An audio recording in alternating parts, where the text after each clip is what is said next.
I am Dr. G. Jesse John, Assistant Professor, Department of Anatomy, Jyoti Vidyapeeth, Women's University, Jaipur. Namaste, हमेशा खुश रहो बिटिया. If you have any query after the session, please mention it in the comment box. It will be resolved in live session. So today we are discussing about the anatomy of nose.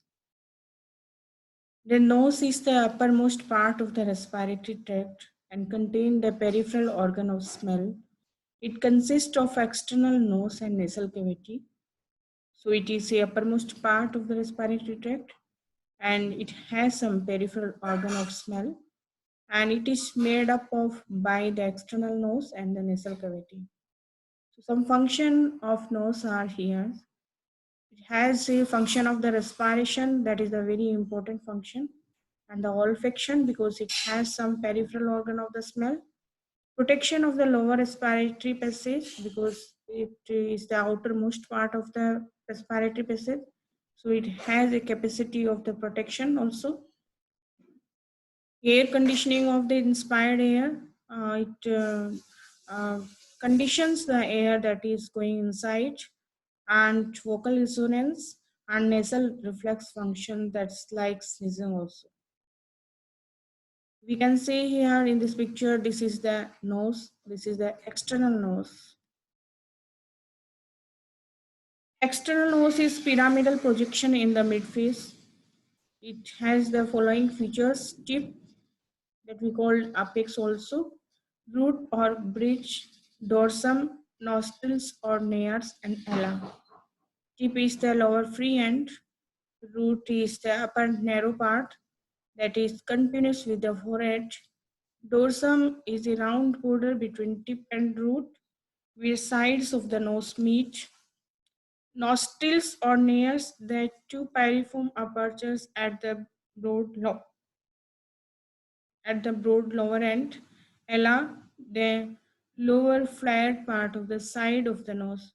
We can see here in all the parts here. This is the apex, it is the free end. This is the dorsum, it is a bridge also because two sides meet here, and it is continue with the root of the nose. Root of the nose is continue with the forehead also. This is the flared part of the nose that is called ala. So we have here the tip, we call apex, ala, dorsum, and the nostrils. This is the aperture of the nose, and this is the root. It is a narrow part, and that is the continuous with the forehead. So these are all parts of the uh, external nose. Skin that is covering nose is very thin and loosely attached to the underlying structures, so freely mobile here. But over the apex and ala, it is a thicker and more adherent and contains large sebaceous gland. So there is a clinical condition also. These sebaceous glands, sometimes they hypertrophy of this sebaceous gland, so gives rise to a lobulated tumor that is called rhinophyma. सो जो ये skin होती है, यहाँ अगर हम देखिए ये वाली स्किन यहाँ पे लूजली अटैच्ड होती है. सो आप इसको फ्रीली मोबाइल कर सकते हो. जब आप इसको छू के देखोगे तो आपको फील होगी ये फ्रीली मोबाइल है यहाँ पे. बट ये वाले पोर्शन में जो स्किन है वो एडहेरेंट रहती है. यहाँ पे हम फ्रीली मोबाइल नहीं देख सकते स्किन में. और यहाँ पे सेबेसिस ग्लैंड होती है, और सम टाइम जो इसमें हाइपरट्रोफी होती है सेबेसिस ग्लैंड से, तो ट्यूमर फॉर्मेशन होता है जिसको हम राइनोफाइमा कहते हैं. एक्सटर्नल नोज बना होता है एक फ्रेमवर्क से जिसको हम स्केलेटल फ्रेमवर्क बोलते हैं. That is made up of by the partially bony and partially cartilaginous. Upper 1/3 of the external nose is bony and lower 2/3 is cartilaginous. You can see here. This is the upper 1/3 of part, that is the bony, and this is the lower 2/3 part, that is the cartilaginous. Bony framework is formed by two nasal bones and frontal process of the maxilla. Two nasal bones meet in the midline and rest on the upper part of the nasal process of the frontal bone. They are held together between the frontal process of the maxillae. The bony part of external nose terminates in front and below as the piriform aperture. We can see here, यहाँ पे to nasal bone से मिलकर बनी हुई होती हैं और frontal process of maxillae, यहाँ पे टू मैक्सिले हैं फ्रंटल प्रोसेस ऑफ, तो ये टू टाइप के बोन से मिलकर बनी हुई होती है। जो फ्रंटल प्रोसेस ऑफ मैक्सिला, ये नेसल बोन को दोनों को हेल्ड टुगेदर रहता है इन दो की मिड लाइन पोजिशन पे, और जो कि ये रेस्ट करता है upper part of nasal process of frontal bone पे। ये जो है this is upper part of the nasal process of frontal bone पे, इस पे ये जो नेसल बोन है वो रेस्ट करता है। यहाँ पे आके टर्मिनेट होती है, अगर हम इस पार्ट को यहाँ से हटाए तो हमें दो अपर्चर दिखाई देंगे, तो ये टर्मिनेट करती हैं ऐसे पैरिफॉर्म अपर्चर। अब हमारा कार्टिलेजिनस फ्रेमवर्क है नोज का, जो कि मेन 5 कार्टिलेज से मिलकर बना हुआ होता है। वहाँ पे सेवरल दूसरे टाइनी एडिशनल कार्टिलेज भी होते हैं। तो 5 कार्टिलेज में है 2 lateral cartilages and 1 single median septal cartilage and 2 major alar cartilage. तो हम यहाँ पे देखते हैं, ये हमारे पास 2 लेटरल कार्टिलेज है और ये सिंगल सेप्टल कार्टिलेज है और ये 2 एला कार्टिलेज है। तो हमारे पास 5 ये बड़े वाले कार्टिलेज है, मेन जो कार्टिलेज है 5, और बाकी बहुत सारे टाइनी एडिशनल कार्टिलेज भी हैं जो कि इस कार्टिलेजिनस फ्रेमवर्क को बनाते हैं। The major alar cartilage is U-shaped and comprises of a medial and lateral crus. The medial crura of two sides meet in the midline below the lower margin of the septal cartilage to form the lower part of the nasal septum that is called columella. We can see here, यहाँ पे ये जो lateral cartilage है इसके two crura होते हैं, that is the medial and lateral। जो medial होते हैं ये midline पे आके जो nasal septal है उसका lower portion बनाते हैं, that is called columella। We can see here in this part very clearly। यहाँ पे हम देख सकते हैं ये लोअर पोर्शन है हमारा, जो एलर कार्टिलेज है यहाँ पे, ये इसका मीडियल क्रस है और ये इसका लेटरल क्रस है। जो दोनों साइड की मीडियल क्रस मिड लाइन पे आके ये कोलुमेला बनाते हैं यहाँ पे।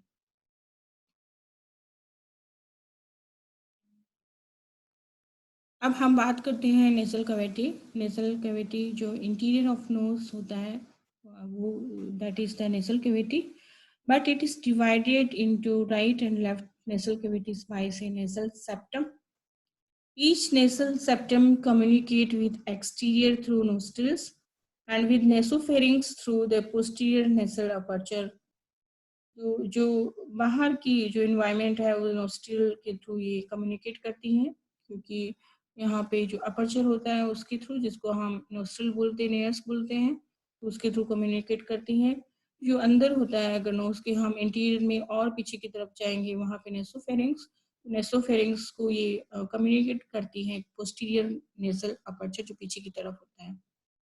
Each nasal cavity is divided two portion, ये टू पोर्शन में बटी हुई होती है। Smaller antero inferior part is called vestibule and postero superior part is that is nasal cavity proper. तो हम यहाँ पे देख सकते हैं, यहाँ पे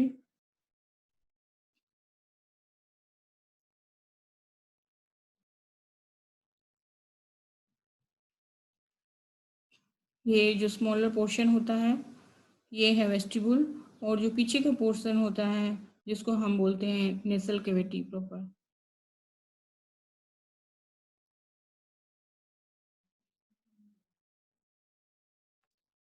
तो जो हमने देखा था वेस्टिब्यूल वो बहुत छोटा होता है, that is the anterior inferior part, and जो काफ़ी जो लार्जर साइज में होता है वो नेसल कैविटी प्रॉपर है, वो पोस्टीरियर सुपीरियर पार्ट होता है जो कि म्यूकस से लाइंड होता है और वेस्टिब्यूल स्किन से लाइंड होता है।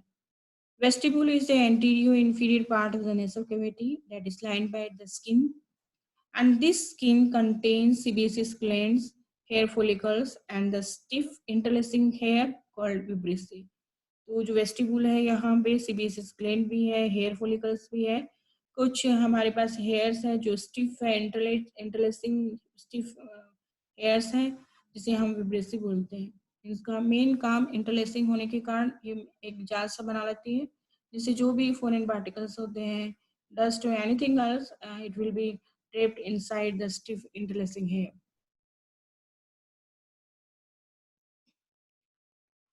नेसल कैविटी प्रॉपर इसकी कुछ बाउंड्रीज है, जो बाउंड्रीज है जिसके कुछ पार्ट्स है, तो रूफ, फ्लोर, मिडिल वॉल, जिसे हम सेप्टम भी बोलते हैं क्योंकि नेसल कैविटी के बिल्कुल बीच में ही होता है middle wall, that is called septum also, and lateral wall. ये चार पार्ट होते हैं जो नेसल कैविटी को बनाते हैं। अब हम बात करते हैं रूफ की। It is a horizontal in middle third where it is formed by the cribriform plate of the ethmoid. An anterior third of roof is formed by the nasal spine of frontal, nasal bone and junction of septal and lateral cartilage, and posterior third is formed by the anterior surface of body of the sphenoid. We can see here, ये जो this is the roof, this is the roof of the nasal cavity proper। तो ये नेसल small से मिलके बनी हुई होती है। यहाँ पे नेसल स्पाइन और फ्रंटल बोन आपको दिखाई दे रहा है, और ये जो पार्ट है यहाँ पे, ये इसका कनेक्शन है यहाँ पे कार्टिलेज से ज्वाइन करती है। तो हमने देखा कि ये जो पार्ट है ये एंटीरियर 1/3 पोर्शन बनाती है। ये एथमोइड बोन का एक पार्ट है, ये एथमोइड बोन जो मिडिल 1/3 ये बनाती है, और ये स्फेनोइड बोन का पार्ट है जो स्फेनोइड बोन के एंटीरियर सरफेस से ये पोस्टीरियर पार्ट बनाती है। इस तरीके से ग्रुप के जो एंटीरियर, मिडिल एंड पोस्टीरियर तीनों ही पार्ट 1/3 है, और तीनों ही पार्ट बोनी फ्रेमवर्क से बने हुए होते हैं। अब हम बात करते हैं फ्लोर की। फ्लोर भी हॉरिजॉन्टल होता है। It is formed by the upper surface of the hard palate. Anterior 3/4 is formed by the palatine process of the maxilla, and posterior 1/4 is formed by the horizontal plate of the palatine bone. We can see here in this picture ये हमारा soft palate है और ये हमारा hard palate है।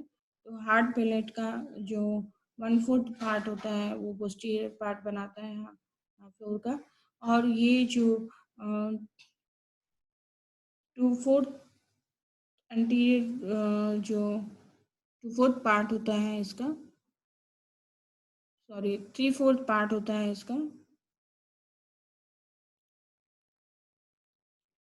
ये जो 1/4 part है और ये 3/4 पार्ट है। जो 1/4 पार्ट होता है जो बना हुआ होता है horizontal plate of the palatine, and ये जो 3/4 पार्ट होता है वो बना होता है palatine process of the maxilla. तो ये 3/4 पार्ट है, ये 1/4 पार्ट जो पार्ट होता है हार्ड पैलेट का, ये मिलके बनाते हैं roof of the nasal cavity, sorry floor of the nasal cavity.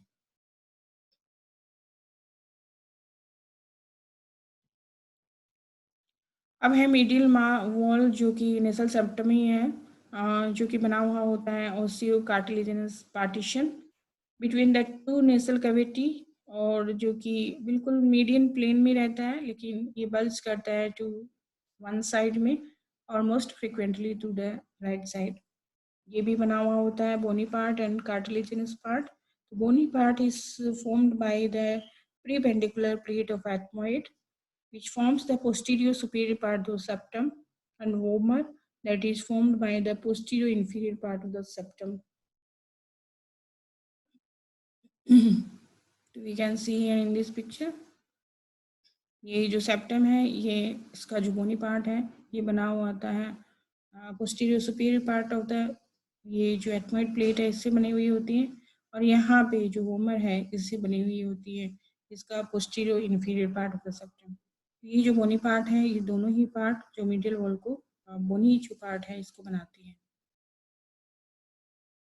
हम कार्टिलेजिनस पार्ट की बात करते हैं। Septal cartilage, septal process of two major alar cartilage, जो हमने बताया था यहाँ पे सेप्टल कार्टिलेज।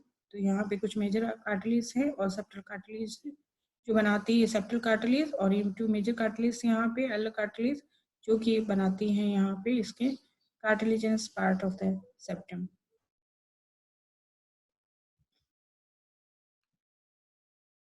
अब जो है लेटरल वॉल है इसकी नेसल कैविटी की, तो यह it is formed by number of bones and cartilage. तो बोन्स है यहाँ पे nasal bones, frontal process of the maxilla, lacrimal, conchae and labyrinth of the ethmoid, inferior nasal conchae, prependicular plate of the palatine, and medial pterygoid plate of sphenoid। तो ये सारे bones हैं जो form करते हैं इसकी लेटरल वॉल को। Cartilage जो फॉर्म करते हैं लेटरल वॉल को, they are lateral nasal cartilage, major alar cartilage and 3 to 4 tiny cartilage होते हैं। तो इस बोन्स को हमने कई जगह पे पढ़ा है नेसल कैविटी के अंदर। ये कुछ बोन्स है जो अदर पार्ट को भी फॉर्म करते हैं और कुछ ये इसके लेटरल वॉल को भी फॉर्म करते हैं। अब हमारे पास जो लेटरल वॉल है हमारे नेसल कैविटी का, इसको 3 पार्ट्स में ऑलरेडी डिवाइडेड है, that is the anterior part, middle part and posterior part. Anterior part that present a small depressed area that is called vestibule. We have discussed about vestibule already. It has the vibrissae also, and it is lined by the skin. Middle part जिसे हम बोलते हैं atrium of middle meatus, and it is limited by a faint ridge of mucous membrane that is called agenesis. And posterior part में हमारे यहाँ scroll like projection होते हैं जिसे कॉन्क्यू टर्बिनेट बोलते हैं, that is the important part of the lateral wall. और इनके नीचे जो स्पेस होते हैं जो कॉन्क्यू को सेपरेट करते हैं, दैट इज कॉल्ड मेटस। तो हम यहाँ पे देख सकते हैं ये हमारा जो एंटीरियर पार्ट है, this one that is the vestibule, और ये हमारा मिडिल पार्ट है और ये हमारा पोस्टीरियर पार्ट है। यहाँ पे हम देख सकते हैं प्रोजेक्शन हमें दिखाई देते हैं। तो जो जिसको टर्मिनेट्स बोलते हैं या कॉन्की भी बोल सकते हैं। तो जो टर्मिनेट्स हैं हमारा यहाँ पे सुपीरियर है और यहाँ पे मिडल और इन्फीरियर है, और इसके जो स्पेस है जो इनको अलग करते हैं उसको बोलते हैं Maytas. Conchae meters form the main features of the lateral wall. Conchae are the curved bony projection directed downwards medially. Below and lateral to each conchae is corresponding metas. From above downwards, the conchae has superior, middle and inferior nasal conchae. So we have seen here, ये bony projection होते हैं. It is not formed by any muscular part. It is formed by the bone. ये bony projection होते हैं और जिनको हम बोलते हैं, जो सबसे ऊपर होता है सुपीरियर, मिडल एंड इंफीरियर, और ये अपने बिलो एंड लेटरल साइड में जो स्पेसेस है जिनको हम बोलते हैं Maytas. Turbinates, superior and middle nasal conchae are the projection from the medial surface of the ethmoid labyrinth. Inferior concha is independent bone, and superior concha is smallest and inferior concha is largest in size. जो superior and middle नेसल कॉन्के है, जो terminates है superior और middle, ये projection है medial surface of the ethmoidal labyrinth. ये जो projection है, ये जो मीडियल सरफेस है यहाँ पे एथमोइड जो बोन है इनके प्रोजेक्शन है। ये आप देख सकते हैं यहाँ पे एथमोइड बोन है यहाँ पे, तो ये इनकी प्रोजेक्शन है सुपीरियर एंड मिडल। लेकिन जो इन्फीरियर जो टर्मिनेट है वो एक सेपरेट होता है, इंडिपेंडेंट होता है, और वो सबसे बड़ा होता है। बड़ा होने के कारण जो स्पेस होता है इसका वो भी सबसे लार्जेस्ट होता है।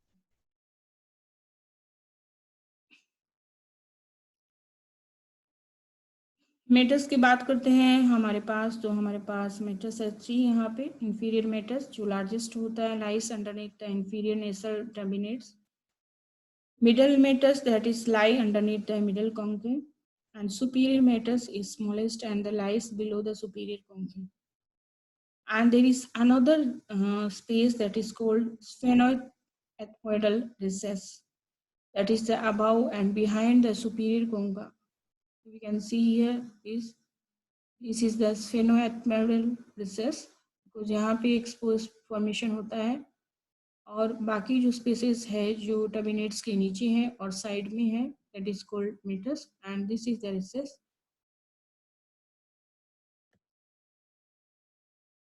यहाँ पे हम मोर क्लियरली देख सकते हैं, दिस इज द वेस्टिब्यूल और ये हमारा मिडिल पार्ट है, this is the posterior part, ये प्रोजेक्शन होते हैं यहाँ पे। ये इंडिपेंडेंट होता है, ये प्रोजेक्शन होता है एट मॉडल से। और यहाँ पे हम देखते हैं सुपीरियर और मिडल एंड इन्फीरियर। इन्फीरियर सबसे बड़ा होता है, सुपीरियर बहुत छोटा होता है। यहाँ स्फेनोइड बोन के कारण यहाँ एक अंदर की तरफ एक छोटा रिसेस होता है, जिसे स्फेनोइड एथमोइडल रिसेस कहते हैं, जो एथमोइड और स्फेनोइड के बीच में बनता है, इसलिए स्फेनोइड एथमोइडल रिसेस बोलते हैं। अब बात करते हैं लाइनिंग ऑफ नेसल कैविटी, किस तरह से लाइनिंग होती है नेसल कैविटी की प्रॉपर। वेस्टिबुल, जो वेस्टिबुल में हमने बात की, ये स्किन से कवर्ड होता है। यहाँ पे मोर सीबीएस क्लेट है, इंटरलेसिंग पॉइंट्स हेयर है, जिन्हें विब्रेसी बोलते हैं। जब इस नॉस्ट्रल से हवा पास होती है तो जो भी लार्ज पार्टिकल्स होते हैं डस्ट के या any foreign particles that is very smaller that present in the air, they are trapped by the vibrissae. Olfactory region, the upper third of the nasal cavity bounded above by the cribriform plate of the ethmoid, laterally by superior nasal concave, and medially by upper one third of the nasal septum forms the olfactory region. So we can see here in this picture, this is ये जो superior part है, तो यहाँ पे ये है हमारा olfactory reason, और जो कि लाइंड होता है ऑल्फैक्टरी एपिथेलियम से। और हमने देखा यहाँ पे हमारा वेस्टिब्यूल है। बाकी का जो पार्ट होता है पूरा पार्ट, जिसको रेस्पिरेटरी रीजन बोलते हैं। Respiratory region, all the rest of the nasal cavity that is lined by the respiratory epithelium, that is called respiratory region. और यहाँ पे जो रेस्पिरेटरी एपिथेलियम है वो सूडो स्ट्रेटिफाइड सिलिटेड कोलुमिनर एपिथेलियम है। Respiratory mucus is highly vascular and contains a large number of cavernous spaces and sinusoids to warm the air. तो respiratory जो mucosa है वो हाईली वेस्कुलर होती है, हाईली यहाँ पे ब्लड सप्लाई रहती है, और इसमें लार्ज नंबर में केवर्नस स्पेसेस रहते हैं, साइनोसाइड रहते हैं। ये स्पेस इसलिए रहते हैं कि अगर हवा यहाँ से गुजरती है स्पेस के थ्रू, तो जो हवा का जो टेम्परेचर है बॉडी टेम्परेचर के अकॉर्डिंग हो जाता है। अगर बाहर की हवा ठंडी है और एक्सटर्नल नोज से आई है नेसल कैविटी में, लेकिन यहाँ पे जो साइनोसाइड्स हैं, जो स्पेसेस हैं, वो हवा को वार्म करने के काम आते हैं। दूसरा ये कि इसमें लार्ज नंबर में सीरस और म्यूकस ग्लैंड होते हैं, जो सिक्रीट करते हैं म्यूकोसा को, जो कि एयर को मॉइस्ट करने के काम आते हैं। साथ साथ ये जो हवा के अंदर जो डस्ट पार्टिकल्स और एनी फॉरेन पार्टिकल्स होते हैं जो स्मॉलर होते हैं, उनको ट्रैप कर लेती हैं। और जो इस तरह की म्यूकस है जिसमें फॉरेन पार्टिकल्स है या डस्ट है, तो जो एपिथेलियम की हमारी जो सीलियास हैं वो इसको धकेलती है फेरिंग्स की तरफ, और फेरिंग्स से ही इसोफेगस में चली जाती है। इसोफेगस के थ्रू ये स्टमक में चली जाती है वहाँ पे और डाइजेस्ट हो जाती है। और यहाँ पे हम क्लियरली देख सकते हैं इस पार्ट को। यहाँ पे हमने जो नेसल कैविटी है इसके जो पार्ट्स हैं हम क्लियरली यहाँ पे विजुलाइज कर सकते हैं। यहाँ पे it is the vestibule, and ये है हमारा जो सबसे ऊपर वाला पार्ट है। हम बोल रहे थे ऑल्फैक्टरी रीजन, क्योंकि हम बोल रहे थे कि इसमें कुछ पेरिफेरल ऑर्गन है ऑल्फैक्टरी के, तो ये वाला पार्ट है जो ऑल्फेक्शन के काम आता है। बाकी जो पार्ट है जो रेस्पिरेशन के काम आते हैं। और ये टर्मिनेट्स हैं, यहाँ पे हम देख पा रहे हैं, यहाँ पे this is the superior middle and inferior. और इसके जो हवा जाती है तो ये वार्म करने के काम आती है, हवा को उसको मॉइस्ट करने के काम आती हैं। तो ये सारे जो फंक्शंस हैं, सारे स्ट्रक्चर्स हैं हम एक्सटर्नल नोज के, आज हमने डिस्कस कर लिया है सारे एक्सटर्नल नोज के पार्ट्स को। तो जो रेस्ट ऑफ द नोज का एनाटॉमिकल पार्ट है हम बाद में डिस्कस करेंगे नेक्स्ट पार्ट में। Okay, thank you so much. But if you have any query, please mention it in the comment box and we can resolve this as soon as possible. Thank you so much.